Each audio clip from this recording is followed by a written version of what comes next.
Hi, my name is Robert Mallon, and I'm one of the co-founders of Rusty Lion Academy. Do you ever feel like sometimes you're just kind of at a place where you're stuck and you just don't know where to go or how to get to the next place?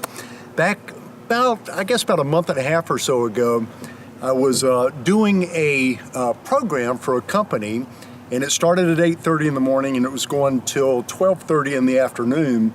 And it was kind of strange. About 30 minutes into it, I was walking and turning, and we were in this big kind of banquet room, and my knee just kind of went out, and it was not good at all. I knew immediately that I had torn something, but I didn't want to say anything. And so what happened over the next couple of hours, I just started limping, and I'm kind of walking around just stumbling and everything. And basically what happened, they started asking questions about, are you okay? And I'm like, I don't think I'm okay. But 12:30, what I did was I actually went to the doctors and ended up getting an MRI a few days later. And what happened was the meniscus in my right knee had torn. And so I basically had a flap of skin, and it got to the point to where if I bent my knee, the flap would kind of go under the bone, and it makes my skin crawl right now, but it was really, really bad.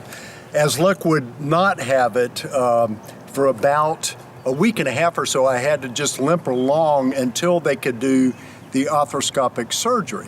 So during that time, I'm limping and I'm trying to keep weight off of it and, just doing the best that I could actually do. So they did the surgery, they went up in there, and then for about 3 days or so afterwards, had to keep my leg raised up, had to, bend it. And they actually said put weight on it and all. But fast forward a week and a half later, we were going to go to Greenville, South Carolina, my wife and I with 5 other couples, and we were staying at a Hyatt hotel, and it was going to be a real good time. We'd been planning this for a couple months or so. And so for about 2 weeks, like when I hurt my knee, I started basically, to be quite frank with you, I started whining to my wife, like, I don't know whether we should go, we're going to hold everybody up, and I'm going to be limping, and I'm going to be too slow and all that. She's like, shut up, just let's go have fun and all. So we go up there, we watch football all day on this Saturday, and then that night, the way Greenville is lined up, you've got a main street that's about a mile and a half long, and we were at the far end of it at the Hyatt Hotel, and we were going to walk down Saturday night to this really cool restaurant called the Lazy Goat, which, by the way, if you ever get to Greenville, go to the Lazy Goat because it's cool. So anyway, we go walking down, and I'm limping along down the sidewalk, and everybody's going, oh, let's slow down for Robert. Let's make sure, hey, are you okay? And all. And I'm like, yeah, I'm making it. And I'm just being a total wimp, So we make it all the way down there, and down at the bottom, there's this river that runs through the city. So we had to go down about probably 20 or 30 steps, go over this little bridge. And then on the other side of the river, we had to climb up like about 50 steps or so to the Lazy Goat, which, by the way, felt to be like 500 steps. So I'm going up one step at a time and just kind of going up like that. We go inside this beautiful restaurant, and if you can sort of imagine, I'm sitting here, my wife is right here, and there's another lady next to me right here. So there's 12 of us around this table, and this lady's name is Paula. Paula's a very good friend, but Paula used to be a physical therapist, and now she's an artist. But anyway, she was really good at physical therapy, so I was very excited to be next to her, and I basically said, Paula, tell me what I'm supposed to do. Like, I really want to kill this thing, and when I go to physical therapy, what do I do to make it better? And she looked at me and she says, well, the first thing you need to do, Robert, is you need to just quit limping. And I looked at her like, what are you talking about? And she says, well, to be quite frank with you, the limp that you have right now is totally in your head. And I was like, what are you talking about? And she said, look, okay, you tore your meniscus. So for a week and a half or so, you walked along and you had to keep weight off of it because it was hurting real bad, and that was okay. Then you had the surgery. They went in there with a scope. They were invasive in your knee, basically, and it swole up and everything. And so for probably 3 or 4 days, you were in pain, and you were doing the pain medication and all that type of stuff. But After that, the swelling went down and everything, and now it's been about a week and a half after that. And to be quite frank with you, the limp that you have, you don't need to be limping anymore. It's totally in your head. And I'm thinking to myself, Paula, you're crazy.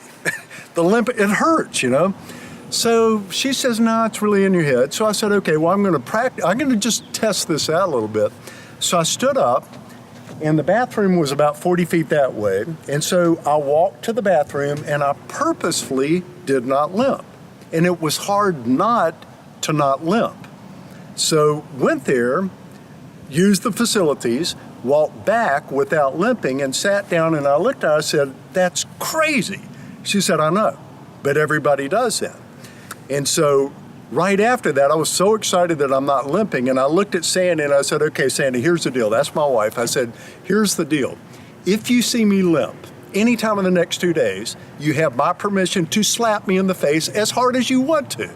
And she says, awesome, And so anyway, I said, as a matter of fact, what we're going to do, walking back to the Hyatt, the mile and a half back to the Hyatt, we're going to take the lead. Don't tell anybody, but we're not going to be the last people like we were coming down, and I am not going to limp the whole way up there. And so walking back up, we went really quick, and I was walking, and I purposefully did not limp, and I had to get back in the habit of not limping. So the whole thing kind of goes down to this. Here's the point of the whole story. I started thinking about it, and I started thinking, okay, that limp was in my mind, and yet I was used to limping. And I started thinking about applying that to, in life, where do we limp? Where do we get in these places to where we think that we've got a limp, but we really don't have that limp, but it's kind of self-defeating type thinking. And I think about maybe, you with the Rusty Lions, entrepreneurs, maybe you've got a business that maybe you're just tired of. And maybe for the last several years, you don't even want to go to that business anymore, but you keep limping along, just doing that instead of trying something new. I would suggest you could be in a relationship, as a matter of fact, that maybe you shouldn't be in anymore, or maybe you need to make some changes in the way that you're putting into that relationship, but you're still limping, and so nothing's changing. So I want you to actually stop and think about where in your life are you limping, and I want you to write it down.